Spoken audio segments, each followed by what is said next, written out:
मेरी बेटी का कुछ अरसे से अचानक पेट बढ़ना शुरू हो गया था, जिस पर मैं परेशान थी कि न जाने मेरी बेटी को क्या बीमारी है। एक रोज एक औरत मेरे पास आई और उसके कहने पर मैंने 20 किलो गोश्त मंगवाकर अपनी बेटी को उसके ऊपर बिठा दिया। औरत ने कहा था कि इससे तुम्हारी बेटी ठीक हो जाएगी। लेकिन एक दिन जब मैंने उसे गोश्त पर बिठाया तो जो चीज सामने आई देखकर सबके रोंगटे खड़े हो गए। मेरा नाम अलीना है। मैं एक कमसीन लड़की थी।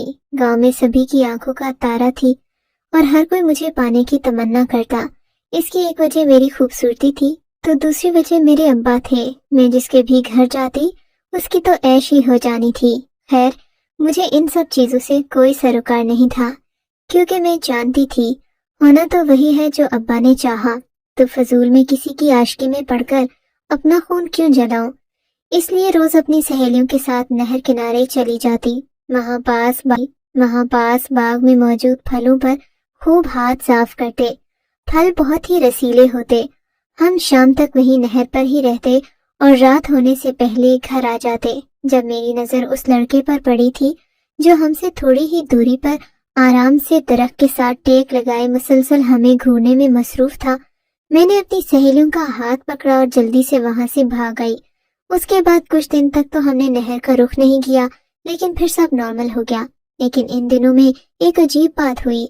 अब्बा बेवजह ही मुस्कुराता रहता या अजीब हरकतें करता रहता। मुझे कोई लेना देना तो नहीं था, इसलिए चुप ही रही। अब पूछती भी क्या कि अब्बा ऐसा क्या हुआ जो यूं मुस्कुरा रहा है। अब्बा ने चप्पल उतार लेनी थी और रखकर मेरे कान के नीचे देनी थी। खैर, जो भी था जैसा भी था, मेरा बाप था, प्यार भी बहुत करता था और उसी की मेहनत थी जो हम बैठकर खा रहे थे। उसने बहुत कोशिश की कि मैं पढ़ लिख जाऊं, मगर मैं भी ने कर भी क्या लेना था पढ़ लिख कर। शादी तो यही गांव में ही होना थी। अगले रोज तो अब्बा को देखकर मैं हैरान रह गई। अपने कमरे में अकेला ही नाच रहा था। अम्मा मेरी को फुर्सत मिलती तो देखती वो काम करने वाली के पास बैठी पूरे मोहल्ले की बातें भगा रही थी। और फिर अगले दिन कुछ अजीब सी हरकतें करने के बाद अब्बा ने थैले में से बिल्ली निकाल ही दी। मेरा रिश्ता आया था, जिसका पहले अब्बा को पक्का यकीन नहीं हुआ था। जब बाद में यकीन हुआ तब ये बात भी सामने आई कि जिसने रिश्ता भेजा वो जागीरदार हैं, जिनकी बहुत जमीनें हैं। रिश्ता होने पर वो मेरे अब्बा को गांव की बड़ी जमीन देने पर राजी है। ये सोच सोच कर ही अब्बा तो पागल हुआ जा रहा था। सच जानकर खुशी तो क्या, मुझे अफसोस ही हुआ। फिर अब्बा ने ऐसी फुर्ती दिखाई कि महीने के अंदर अंदर मुझे ब्याह कर रुखसत कर दिया। मैं हैरान ही रह गई अब्बा की तेजी पर। अजीब इंसान था। खैर, मैं कौन सा दूर गई थी, साथ के गांव ही तो गई थी। यहाँ भी के चर्चे हो गए। मैं देखने में खूबसूरत थी, लेकिन बात का अंदाज वही गांव की औरतों वाला था। यहाँ मुंह खोला तो आगे से लोग तौबा करते। कुछ अरसे बाद मैंने बहुत ही प्यारी और एक खूबसूरत बच्ची को जन्म दिया, जिसका नाम मुन्नी रखा। मेरा शौहर तो था ही काठ का उल्लू। शक्ल देखकर पसंद किया और अब मेरे ही पल्लू में लगकर रहता। मैं दिन को रात कहती तो रात मानता और रात को दिन कहती तो भी मान लेता। मैं हंसती थी उस बावले पर। सब उसको रनमुरीद कहते। कभी वो मना न करता मुझे कहीं भी आने जाने से। बाद में पता लगा कि उस दिन जो दरख्त के पास लड़का था वही मेरा शौहर है, जिसे मैं भूल भी गई थी। खैर से मेरी बच्ची आहिस्ता आहिस्ता बड़ी हो रही थी। वो जिद करके पास गांव चली जाती। अब तो उसकी आदत बन गई थी, अक्सर घर से गायब रहती। अब मुझे समझ आ रहा था माँ होना वाकई मुश्किल होता है। मैं ना भी करती तो मुझे उसकी कमी महसूस होती। एक दो बार तो मैंने उसे पकड़कर थप्पड़ भी लगाया, लेकिन पता नहीं उसको क्या था, किसी चीज से फर्क ही न पड़ता। घर से बाहर जाने की उसे आदत हो गई थी। मैंने कुछ दिन रोका, वो ना मानी तो छोड़ दिया और सब कुछ फिर से नॉर्मल हो गया। अब जिस चीज ने मुझे परेशान किया वो था कि उसके जिस्म में सूजन सी होने लगी, पेट बढ़ने लगा। एक दिन काम वाली ने मुझे याद दिलाया कि मेरी बेटी की तबीयत खराब है। मैंने काम वाली की ये जुर्रत देखी तो थप्पड़ मारकर उसे नौकरी से निकाल दिया। वो बेचारी चुप हो गई। मैं पढ़ी लिखी तो नहीं थी, मगर अपनी बेटी की बीमारी ने मुझे भी परेशान कर रखा था। अब पछता रही थी कि पढ़ी लिखी होती तो थोड़ी अकल ही आ जाती, मगर ये सोचने का वक्त नहीं था, अमल करने का वक्त था। इन्हीं दिनों एक उड़ती उड़ती खबर मेरे कानों में पड़ी कि पास ही पुल पर एक बाबा मौजूद है जो अमल करवाता है और हर काम हो जाता है। मुझे बहुत यकीन था मैं तो माँ का ढूंढती कि क्या पता जिंदगी में ऐसा वक्त आएगा। मैं भी बाबा जी के पास चल दी अपनी बेटी का इलाज करवाने। वहां मुझे काफी देर हो गई। मेरी नजर आसपास भी जा रही थी, जहां सब अपनी अपनी मन्नतों और मसाइल के हल के लिए बाहर बैठे थे। जब कोई खुशी खुशी बाहर आता तो मैं भी उनका खुशी से दमकता चेहरा देखकर खुश हो जाती कि अब तो मेरा मकसद पूरा होकर ही रहेगा, मेरी भी बच्ची का इलाज हो जाएगा। इसी उम्मीद पर मैं अपनी बारी आने पर बाबा जी के पास अंदर चली गई। ये जगह काफी पुरानी मालूम होती थी, जहाँ बाबा जी एक काले रंग का चोला पहने, गले में बेशुमार मालाएं पहने, हाथ पर रंग बिरंगी अंगूठियां पहने, एक तस्बीह पर कुछ पढ़ते और इर्द गिर्द फूंक देते, फिर रेत उठाकर अपने माथे पर मल लेते। मैं जाते ही उनके पैरों में बैठ गई और अपना मसला बयान कर दिया, जिसे सुनकर कुछ देर तक वो आंखें बंद करते, मुंह ही मुंह में कुछ मंत्र पढ़ते। ऐसे ही आंखें खोलते, मेरी तरफ देखते। उनकी काली सुरमे से भरी आंखें देखकर मैं खौफ से लरस गई, लेकिन अपनी बेटी के लिए कोई न कोई हल तो निकालना ही था, इसलिए खामोश बैठी उनके बोलने का इंतजार करने लगी। जब वो अपनी भारी आवाज में मुझसे मुखातिब हुए थे, देख बच्ची, जो तू बता रही है उसका इलाज करवाने तो तुझे किसी दाई के पास जाना चाहिए, लेकिन तू बदनामी के डर से यहाँ आई है तो मैं समझता हूँ, इसलिए जो अमल तुझे कह रहा हूँ वो खामोशी से बगैर किसी को बताए एक कमरे में करना है। फिर अपने पास पड़ी राख उठाकर मुझे थमा दी, साथ कुछ दम किए हुए लीमू भी दिए। उनमें से रोज एक लीमू को मुट्ठी भर निचोड़कर उस राख से अपनी बेटी के पेट की मालिश करना थी। साथ ही बाबा जी ने ये भी बताया कि ये अमल 1 महीना चलेगा, तब तक तेरी बेटी घर से बाहर कदम भी नहीं निकालेगी, वरना अमल उल्टा पड़ जाएगा। मैं अपनी बेटी की बीमारी से परेशान थी, मैंने सारे पैसे उनके गले में डाल दिए, खुद बाहर आ गई। चेहरे पर घबराहट भी थी और मैं अंदर से खुश भी थी, अब बेटी सही हो जाएगी। अपने चेहरे को कपड़े से ढककर मैं फौरन घर आई तो बेटी घर में मौजूद ही नहीं थी। मैं बेताबी से उसका इंतजार करने लगी। जब काफी देर तक वो ना आई तो नहर किनारे जाकर उसको खुद पकड़कर अपने साथ वापस ले आई। घर में आकर एक कमरे में लाकर उसे बंद कर दिया और बाबा के कहने के मुताबिक मैंने वो लेप उसे लगा दिया और बाहर जाने से सख्ती से मना किया। अब रोज यही काम करती, घर से उसका निकलना बंद कर दिया। उसके बाप के सामने भी ना जाने देती कि कहीं मेरी बेटी के इलाज में कोई भी रुकावट ना आ जाए। मेरी बेटी इस सब से बहुत परेशान थी, उसे कुछ नहीं मालूम था कि उसके साथ क्या हो रहा है, मगर ये बीमारी ही ऐसी थी कि अगर मैं मोहल्लती तो वो न जाने क्या क्या मतलब निकालते।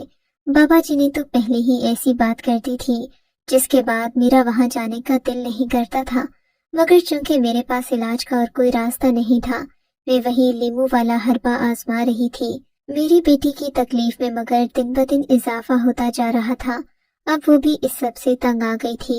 उसने छुपकर कई दफे अपने घर के उस कमरे से निकलने की कोशिश भी की और कामयाब भी हुई, मगर बाहर जाने से पहले मैंने उसे पकड़ लिया, क्योंकि अब मेरी उस पर कड़ी नजर थी। अगर कुछ इधर उधर करती तो मैं पकड़कर 1-2 लगा देती और खूब डांटती, मगर माँ थी उसकी, अब ये बात बाहर किसी से कर भी नहीं सकती थी। और मेरे शौहर के पास तो इलाज के पैसे नहीं थे कि उसे बताती। बड़े अस्पताल यहाँ से हजारों किलोमीटर दूर थे। अब मेरे दिमाग में हर वक्त यही परेशानी रहती कि अगर मेरी बेटी का इलाज न हुआ तो न जाने क्या होगा। मैं कई रातों से इसी परेशानी में सो नहीं पा रही थी। रात को मुझे बेचैनी की वजह से अजीबोगरीब ख्वाब आते। एक दिन ऐसे ही लेटी थी कि मुझे ख्वाब आया कि कोई सफेद कपड़ों में मलबूस हमारे घर आता है और मेरी बेटी को घसीट कर अपने साथ ले जाता है, जबकि रो रो कर मैं उसके आगे रहम की भीख मांगती हूँ। मैं उससे फरियाद करती हूँ और फिर मेरी बेटी की चीखें भी सुनाई देती हैं, जो कहती है कि मुझे बचा लो। ये सब ख्वाब मुझे डरा देते। मैं अपनी बेटी को अपने कमरे में ही बंद रखती। अब मुझे और डर लगने लगा कि कहीं कोई मेरी बेटी को हमारे ही घर से अगवा न कर ले। उसको कमरे में बंद करते अपने ख्यालों में खाला के पास आकर बैठ गई, जो न जाने कब आई थी और क्या बातें कर रही थी। उनके आने पर मेरी बेटी भी कमरे से बाहर आ गई। اس کو دیکھتے ہی کہنے لگی، الینا تیری بیٹی ماشاءاللہ بہت پیاری ہو گئی ہے مگر یہ اس کے پیٹ کو کیا ہوا؟ اتنی سی عمر میں اتنا موٹاپا اچھا نہیں۔ اگر اس کا کوئی مسئلہ ہے تو تم اسے ڈاکٹر کو کیوں نہیں دکھاتی؟ خالہ کی باتیں سن کر مجھے پسینہ آ گیا۔ اس بات پر ان کو اور بھی شک ہوا اور وہ میری طرف عجیب نظروں سے دیکھنے لگی۔ میں نے ان سے چائے پانی کا بھی پوچھا مگر جاتے جاتے مجھے نظروں سے مجھے دیکھ رہی تھی۔ میں نے نظریں چرا لی۔ مجھے ایسا لگ رہا تھا جیسے وہ میری بیٹی کو کوئی اچھوت سمجھ رہی ہوں۔ ماں کے لیے اولاد سب سے عزیز ہوتی ہے۔ لوگوں نے جب میری بیٹی کے بارے میں سوال کرنا شروع کیے تو میں نے بھی لوگوں کے گھر آنا جانا چھوڑ دیا۔ میں کوشش کرتی کہ کوئی بھی ہمارے گھر نہ آئے۔ بیٹی کو بھی میں نے گھر میں ہی بند کر رکھا تھا۔ بابا کے لیموں والے نچوڑ کا ہی مجھے آسرا رہتا۔ اب دن پورے ہونے والے تھے۔ اگلے دن کچھ عورتیں میرے گھر آ دھمکی۔ میں نے ان کے ساتھ بیٹھ کر ادھر ادھر کی باتیں کی مگر وہ عورتیں اسی بات پر بضد تھیں کہ میں اپنی بیٹی کو کمرے سے باہر بلاؤں۔ میں حیران تھی کہ آخر انہیں میری بیٹی سے کیا خار ہے جو خواہ اس کی عجیب و غریب بیماری پر اسے تنگ کرنا چاہتی ہے۔ بہرحال میں نے اپنی بیٹی کو گھر سے نہیں نکالا۔ وہ سب مجھے حقارت سے دیکھ رہی تھی۔ مجھے معلوم تھا کہ محلے میں یہ لوگ عجیب و غریب باتیں سوچ رہے ہیں۔ خیر میں نے خود پر قابو پاتے ہوئے ان عورتوں کو سمجھانے کی کوشش کی کہ جب کسی پر مصیبت آئے تو انسان کو یوں خریدنا نہیں چاہیے، مگر لوگ یہ باتیں کب یاد رکھتے ہیں۔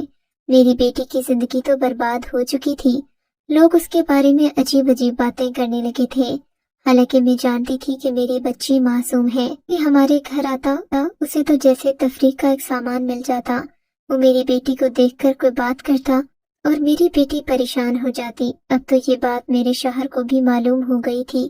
وہ الگ سب سے پریشان ہوتے، اپنا منہ چھپا کر پھرتے۔ کچھ سمجھ نہ آ رہا تھا کہ کیا کیا جائے۔ پورے گاؤں میں ہمارے گھر کو نہ جانے کیا کیا کہا جا رہا تھا۔ میری بیٹی بھی گھبرا کر اکثر رونے لگ جاتی۔ وہ بہت معصوم تھی، نہیں جانتی تھی کہ یہ زمانہ اسے کس نظر سے دیکھ رہا ہے، مگر اب سب کو پتہ چل چکا تھا۔ لوگ اس کی ذات پر انگلی اٹھاتے۔ میں سب سے تنگ آ گئی تھی۔ میں نے اس عمل کو اب بھی جاری رکھا، لیکن جب کوئی فرق نہ پڑا تو بیٹی کو لے کر بابا جی کے پاس چلی گئی۔ میں نے بابا جی سے کہا کہ عمل پر جو بھی قیمت آئے آپ میری بیٹی کا علاج کر دیں، کیونکہ اب اس کے لیے یہ تکلیف ناقابل برداشت ہوتی جا رہی ہے۔ میں نے پاس ہی ایک جھگی کرائے پر لے رکھی تھی۔ شوہر سے کسی رشتہ دار کے گھر جانے کا کہہ کر یہاں آ گئی۔ اب کچھ نہ کچھ تو کرنا ہی تھا۔ اسی دوران میری ملاقات ایک رپورٹر سے ہو چکی تھی۔ میں نے اسے یہ بات تو بتا دی لیکن اپنی بیٹی سے ملنے نہ دیا۔ 1 مہینہ گزر چکا تھا لیکن اب بھی بابا جی کے عمل سے کچھ بھی ہوتا نظر نہیں آ رہا تھا۔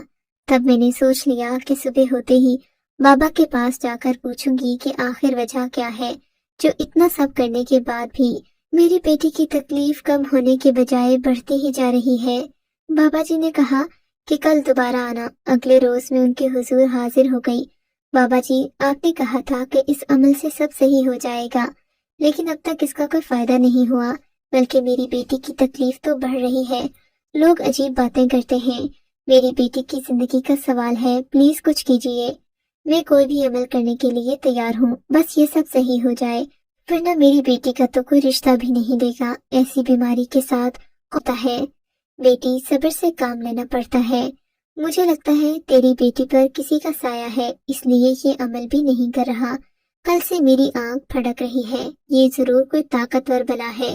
تو چلی جا کسی عورت کے پاس جا۔ اب تیری مدد کوئی عورت ہی کر سکتی ہے، کیونکہ عورت ہی عورت کی دشمن ہوتی ہے تو ہمدرد بھی ہوتی ہے۔ جا، تیرے مسئلے کا حل کسی عورت کے پاس ہوگا، اس کو لے کر کسی عورت کے پاس چلی جا۔ میں نے اپنی بیٹی کے 2-4 جوڑے پیک کیے، اس کو خود لے کر اماں کے گھر آ گئی، ان کو سارا معجزہ بتا دیا۔ تم اتنی بے وقوف کیسے ہو گئی بیٹی؟ تمہیں ذرا خیال نہیں کہ تم ایک بیٹی کی ماں ہو، بھلے یہ معصوم ہے مگر بیٹیوں کی عزت بہت نازک اور قیمتی ہوتی ہے۔ اس کے لیے اتنی بے خبر تم کیسے رہی کہ تم اس کی اس حالت تک خاموش ہو؟ اس میں سب سے بڑی غلطی تو تمہاری ہے۔ میری ماں نے پہلے تو مجھے خوب باتیں سنائی کہ میں نے پہلے کیوں نہ بتایا۔ خیر ہم ماں بیٹی نے پریشان ہو کر یہی فیصلہ کیا کہ اگر کسی بھی قسم کا مسئلہ ہے تو ہمیں دائی سے مشورہ کرنا چاہیے۔ ہو سکتا ہے کہ وہ کوئی ایسا حربہ بتا دے کہ پیٹ کی سوجن کا مسئلہ حل ہو جائے۔ ہم نے ایک عمر رسیدہ دائی کو بلوا لیا۔ وہ آتے ہی آرام سے بیٹھ گئی۔ میری بیٹی کو دیکھتے چہرے پر عجیب مسکراہٹ سجا کر اس نے اپنی فیس کی بات بھی کی پہلے ہی طے کر دی، جیسے اسے پتا تھا کہ نتیجہ نکلنے والا تھا۔ ہم نے اس کی ہر بات پر حامی بھری۔ ہم دونوں کو باہر بھیجتے اس نے میری بیٹی کا معائنہ کیا، مگر وہ بہت پریشان تھی۔ پھر جو بات اس نے ہم دونوں کو بتائی، ہم ماں بیٹی پریشان ہو گئے اور شرمندہ بھی۔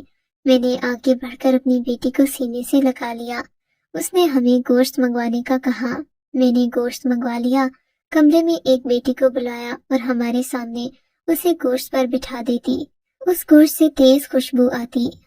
ہم دونوں ایک کونے میں کھڑے دور سے اسے اپنے ہونے کا یقین دلاتے۔ کل رات سے میری بیٹی کو پیٹ میں شدید قسم کی تکلیف اٹھتی محسوس ہوتی۔ دائی کو بلا کر لائے۔ اس نے پھر سے گوشت منگوا کر بیٹی کو اس پر بٹھا دیا۔ تھوڑی دیر گزری تھی کہ جب اسے گوشت پر بٹھایا تو جو چیز سامنے آئی دیکھ کر سب کے رونگٹے کھڑے ہو گئے۔ میں نے دیکھا کہ وہ ایک کالے رنگ کا سانپ تھا، جسے دیکھتے ہی ہم سب کے رونگٹے کھڑے ہو گئے۔ میری بیٹی کی بیماری کا پتہ لگ چکا تھا۔ دراصل اس کے جسم میں کوئی سانپ چلا گیا تھا، جو شاید رات کے کسی پہر ناک یا کان کے ذریعے اس کے پیٹ تک پہنچا، جس کی وجہ سے اسے پیٹ میں درد اٹھا۔ دائی تو تجربہ کار عورت تھی، اس نے ہمت سے کام لیا۔ میری بیٹی پر کسی بھی قسم کا الزام لگانے سے پہلے اس نے اچھی طرح اس کا معائنہ کیا۔ جب اسے معلوم ہوا کہ بات کچھ اور ہے تو اس نے عقل مندی سے کام لیتے ہوئے سانپ کے لیے گوشت منگوایا اور میری بیٹی کو اس پر بٹھا دیا تاکہ گوشت کی خوشبو سونگھ کر وہ خود بخود باہر آ جائے۔ اور پھر ایسا ہی ہوا۔ سانپ کے باہر نکلنے کے بعد میری بیٹی کی طبیعت سنبھل گئی، اس کے پیٹ کا درد بھی رفع ہو گیا۔ گاؤں والوں کو جب پتا چلا تو ان میں سے کسی نے بھی کچھ نہ کہا، جیسے ان کو سانپ سونگھ گیا ہو، حالانکہ یہ وہی لوگ تھے جو پہلے میری بیٹی کا حال روزانہ پوچھتے تھے۔ سچ ہے کہ دنیا کسی حال میں خوش نہیں۔ انسان پر کوئی مصیبت آ جائے تو لوگ انسان کو اور زیادہ دکھ دینے کی کوشش کرتے